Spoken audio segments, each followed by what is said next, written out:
උඩම රතුරු වලින් පටන් ගන්න යටම නිල් රූල දක්වා එනවා.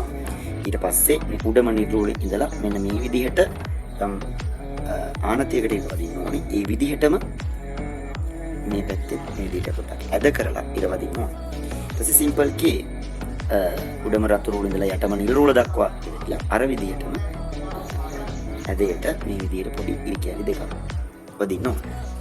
කැපිටල් L අකුර උඩම රතුරු වලින් පටන්ගෙන යටම නිලුඩ දක්වා ඉර ඇඳලා මෙන්න මේ විදිහට මේ පැත්තට ඉර වදින්න ඕනේ. සිම්පල් L අකුර උඩම රතුරු ඉඳලා යටම නිලුඩ දක්වා මෙන්න මේ විදිහට ඉරක් විතරයි වදින්නේ. කැපිටල් M අකුර මෙන්න මේ විදිහට උඩම රතුරු වලින් ඉඳලා ඉර දින යටම නිලුඩට ඊට පස්සේ ඇදයට ඉරක් වදිනවා මේ අතට.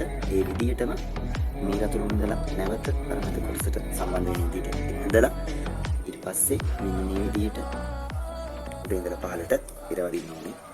සිම්පල් M අකුර නිල් රෝල් දෙක මැද මේ විදිහට උඩ ඉඳලා පහළට ඉරක් වදිනවා. ඊට පස්සේ මෙන්න මෙහෙම උඩට ගිහින් මේ විදිහට රවුන්ඩ් කොටස් දෙකක් මේ විදිහට දාන්න. උඩම රතුරු වලින් පටන්ගෙන යටම නිල් රෝල් දක්වා මේ විදිහට වදිනවා. ඊට පස්සේ නැවත රතුරු වලට ගිහිල්ලා මේ විදිහට ඇදයට ඉරක් වදිනවා. ඊට පස්සේ ඊට සම්බන්ධ වෙන විදිහට නැවත උඩ රතුරු වලින් ඉඳලා යටම නිල් රෝල්ට මේ විදිහට වදිනවා. වගේම සිම්පල් N අකුර ලියද්දී නිල් රූල් දෙක මැද මේ විදිහට ඉහළ සිට පහළට ඉරක් ගිහලා නැවත ඉහළට ගිහලා මෙන්න මේ විදිහට මේ අකුර අවසන් කරනවා. උඩම රතුරු වල සහ යටම නිල් රූල ස්පර්ශ වෙන විදිහට මෙන්න මේ විදිහට ලියවෙනවා.